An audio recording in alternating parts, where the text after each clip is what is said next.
Don't rush it. You don't need to rush it. It's a huge milestone, so enjoy it. It's quite a stressful time when you think you've got to follow a certain way of doing it, and things are right for different families. So take a little bit of advice from here, mix it there, and do what's right for your family. I think it can be nerve-wracking when you're starting solids, but having done it before, I was a lot more confident this time round, and just made sure we trusted our gut and just trusted her and let her lead the way. Try not to stress too much, go with the flow. I think I got a bit hung up with, oh, why is he not eating? Why is he not doing this? And I really do think it is when they are ready, they will go for it. Starting solids is a big step for you and your baby. It can feel daunting with lots of information out there. First things first, starting at 6 months means your baby will be ready for solids. They should be able to stay sitting upright and hold their head steady, coordinate picking something up and putting it into their mouth, and be able to swallow food rather than spit it out. So we waited until 6 months, waited until they were sitting confidently to be able to sit in a high chair, hold their head up and manage putting food to their mouth. In the early stages, the amount of food your baby takes isn't too important, as they will still be getting most of their energy and nutrients from their breast milk or first infant formula. Helping them get used to the idea of different smells, tastes and textures is the goal at this stage. Let them guide you on how much they need. I didn't stress about it. If she didn't eat much food, I just didn't worry about it because I knew she was getting the nutrition from the milk. Start with 1 meal at a time that suits you and gradually build this up over the next few months to 2 and then 3 meals a day. It's not a race. Go at your baby's pace. Your baby's tummy is very small and fills up quickly, so be sure to watch out for signs they are getting full and stop feeding them when they've had enough. Starting at 6 months, you could offer small amounts of soft vegetables, fruit and starchy foods like potato or porridge, protein foods like soft cooked lentils or very soft cooked meat, fish and pasteurised natural yoghurt. Don't take it personally if you find half of their meals on the floor or in their high chair. It doesn't mean that they're never ever going to eat that food again. It just means that at that time they're experimenting with it, and then in the future they might try that again and it might work for them and that might be their favourite food. But just stick with it, persevere, don't take it to heart and trust your baby's instincts. Some parents like to offer cooked or soft vegetables and fruits, cut into easy to hold chunky chip sizes like carrot, sweet potato and broccoli. Ripe banana and avocado are great soft fruits to start with. Some parents also like to puree or mash food. 1 or 2 teaspoons is enough to start with. Salt, sugar or artificial sweeteners shouldn't be added to baby's food. Fruit and vegetables such as carrots, butternut squash and sweet potatoes contain natural sugars. These are a great source of nutrients for your baby's health and development and won't damage their teeth. Avoiding foods with added sugars will help prevent tooth decay and help your baby gain weight in the way that's right for them. I'm not going to lie, I panicked. I was like, oh my gosh, he's never going to eat. He's going to be on milk for the rest of his life. Yeah. I think I just kind of had to just really chill and be like, no, he will eat. He is gaining weight lovely, he looks fine. So he had the food, then we gave him the milk option afterwards, so he was still having his milk intake. Yeah. And then just gradually we just went from purees to try more sort of solid. We tried sort of like more like mashed potato, didn't we, rather than it being completely fine. It had like a little lumpy bit in it. And he absolutely loved that sweet potato. Sometimes the first time they taste it, they might not be sure, but then second or third time they're like, oh, I know what's coming now. Like we said with the broccoli, it's quite a strong flavour first of all, and the spinach was pretty strong as well, actually. Yeah. But he was a bit hesitant with that, but after 2 or 3 days he was eating it. Yeah, so we want them to be able to be relaxed and to try new things. I think in those early stages they don't have those real preferences, so they're so intrigued. It's not just about the taste, it's the textures, it's the whole thing, that you couldn't necessarily say they definitively liked it or didn't like it. They were just exploring and definitely introducing that same food time and time again. The best way for your baby to learn this new skill is from you, so eat alongside them all together as a family. Mealtime should be a positive and enjoyable experience for you and your baby. It's nice. It is always better if we can all sit at a table together. I think the children are a lot less distracted on other things, so they're more likely to eat all of their dinner. Especially with Alba, because she's seeing us all sit round together, isn't she, eating? So she wants to copy and do exactly the same as us, especially her brother. She wants to always copy everything he does. Children often copy others around them, so encourage your child by eating nutritious foods yourself and give lots of positive feedback when they try new foods. At this stage, your baby is playing with food and texture.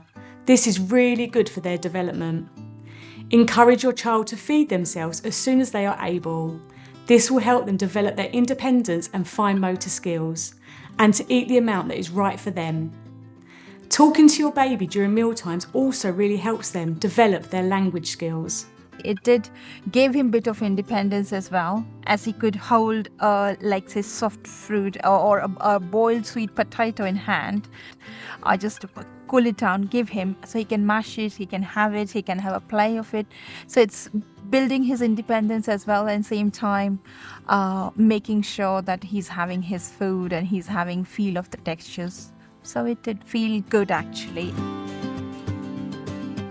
Your baby has a small tummy that fills up quickly, so start with small portions and offer more if they're still hungry. Allowing your child to feed themselves as soon as they are able will allow them to eat at their own pace. The amount your baby eats depends on their appetite, which can vary from day to day. Some days your baby might be more interested in milk feeds and some days solid foods. If we'd had a busy day, we would leave it that day. There was no pressure around it. We built up gradually, then went to 2 meals a day, eventually 3 meals, and then it just followed the family foods. Whatever we ate, they would have a part of as well. I think removing the pressure that what you've put on the plate, they must eat. So we would be happy even if they would like pick it up and lick it. We'd be like, okay, they've explored it, that's great. We wouldn't be like, and now you need to eat it. I think that helped us, didn't it? So with tomatoes, they will squish them and get the seeds out, and one day we hope they'll eat the whole thing. Watch for signs your baby is feeling full. Your baby will let you know they've had enough by turning their head away from spoons or pushing the bowl away. Don't encourage them or force them to eat more than they want to. As they grow and get used to eating solid foods, you can gradually increase their portion size. She tells us what she wants to try and she'll chuck away what she doesn't want. And I think at this stage it's all about texture. They just want to put it in their mouth, see what the texture is. Her face tells the story straight away anyway, because she'll instantly find it a funny feel and be experimenting with the feel of the texture of it. And then I find that if I just leave her there for long enough, she eventually will just keep persevering with it and eat it. But if you go, oh, she obviously looks like she's not enjoying that, let's take it away straight away, then it's not giving her the opportunity to experiment. But if you just leave her there with it, then she's got that chance to just see how she finds it. Variety is important, so offer your baby food of different colours, flavours and textures. Your baby's meals can be made from the same ingredients as healthy family meals. Just don't add salt or sugar to baby's portion.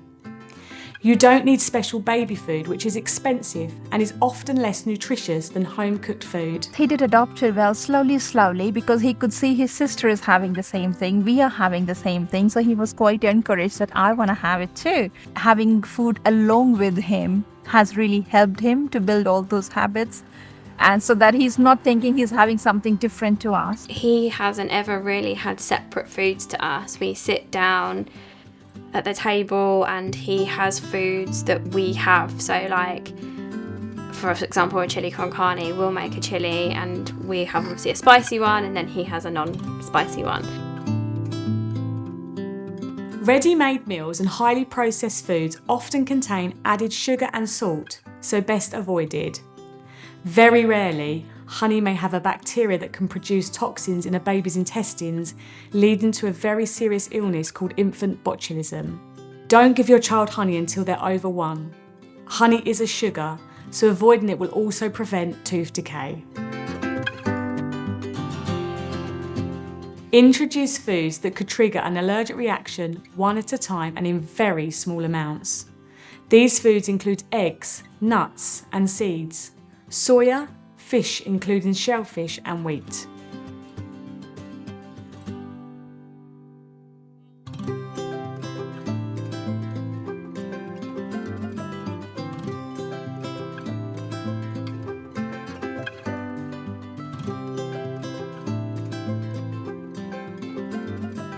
Start with around half a teaspoon or less and increase slowly over a few days.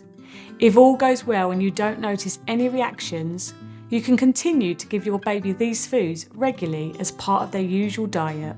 Speak to your GP if your baby already has a food allergy or has eczema, as the advice is slightly different. I love my peanut butter, for example, and this one was quite interesting. So yeah, we tested her out with that, and it's now one of her favourite foods.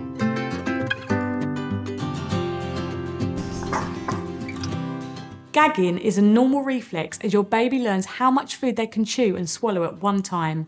It can be scary, but give them a chance to work it out. Gagging is loud. Your child may look red when they're gagging. This can be harder to see on brown and black skin.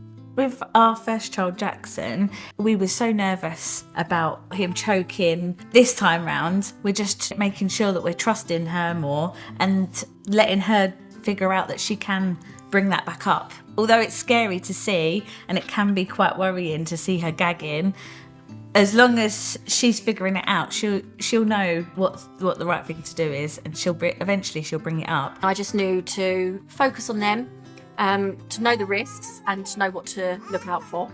At times they do shovel their food down and put too much in their mouth, but Yeah, there's me talking about trusting them. gagging and choking. They've never choked as such, but they've definitely gagged a few times by eating too much. Your child will learn to cope with different textures and harder foods over time, but always be guided by your baby in terms of what you think they can manage.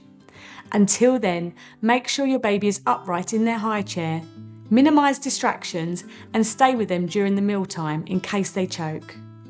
Choking is different to gagging. It's quiet and a child's skin may begin to look blue. If they have brown or black skin, their gums, inside their lips or their fingernails may begin to look blue. This is when they need help from you. What to do if your baby under 1 starts choking? Shout for help. Get them out of their high chair. Support their chest and chin with one hand, and with the heel of the other hand, give 5 sharp blows between the shoulder blades.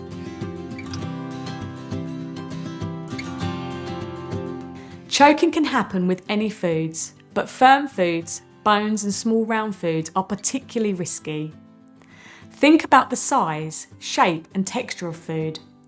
Cut round foods like grapes and cherry tomatoes into quarters and cook firm fruit and vegetables to soften them. Remove all bones from meat or fish. Cut meat into strips as thinly as possible. Remove any skin and fat to make it easier to swallow and avoid foods that could be a choking hazard, including whole nuts. If your child is starting at nursery around this time, speak to your childcare provider about your child and what stage they're at with food, as well as how they'll prepare and give your child meals. Find more information on gagging, choking and where to access local baby first aid courses on the Kent Baby website. There will be mess, so get prepared. Put down a mat, get some bibs and have some wipes ready to clean up, and don't put them in their best clothes. All babies are going to want to get messy. It's part of their development, and if you're okay with them getting messy in whatever clothes they're wearing, that's absolutely fine. But obviously if you like me and you don't like her brand new clothes getting messy, put like a bib on them, because our daughter loves to just put her hand in her bowl of food and like just paint it all over her little tray, doesn't she? Yeah. And we love it. We love seeing her messy. She gets it all over her face because she likes to like just smear it all on. It's how they work out their sensories, what they like, what they don't like. It's how they learn, and it's just fun for them. This all helps your baby develop a healthy relationship with food, setting them up for a lifetime of good eating habits. I think it's about embracing the mess and just not being too precious about being spotlessly clean, and if they're going to get it in their hair and all over the floor, you've just got to go with it, and there's nothing that you can't fix by cleaning it up yourself. We manage, we get past, we wash you every night, don't we? It's in their hair, it's it's in their in between their fingers. Lots of bibs, lots of... Sometimes it's down their nappies. I don't know how they do that. But it's worth it. They're learning. Water can be introduced in a cup or free flow beaker from 6 months, alongside your baby's usual breast milk or formula feeds. I actually bought him when he was 6 months old. Well, when he started having Weetabix and he was about to be 6 months old, I just bought that, it's the time for a sippy cup. Let's buy one for you. And then I showed him a couple of times and he just picked it up. So one day he picked it up and he was drinking on his own. Again, it's so much easier knowing that Ember's just going down the route with the open cup. It's making our life a hell of a lot easier. We're not having to buy lots of replacements for different types of beakers. Start brushing your baby's teeth as soon as their first tooth erupts. This usually happens around 6 months of age, but it can vary from child to child. Make toothbrushing a part of your routine, ideally in the morning and before bedtime. The government recommends all children aged 6 months to 5 years are given vitamin supplements containing vitamins A, C and D every day. Babies who are having more than 500 ml, about a pint of infant formula a day, should not be given vitamin supplements. This is because formula is fortified with vitamins A, C and D and other nutrients. Babies who are breastfed should be given a daily vitamin D supplement from birth, whether or not you're taking a supplement containing vitamin D yourself.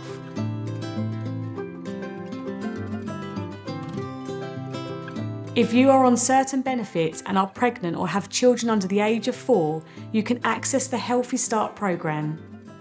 If you are eligible, you can get a prepaid card to buy milk, fruit and vegetables, pulses and infant formula milk. You can also get vitamin supplements. We really want to hear from you if you need our help or are feeling worried about anything. You can text Let's Chat 0 to 5 for a quick answer to anything that's bothering you. Come along to a child health clinic for advice or visit the Kent Baby website.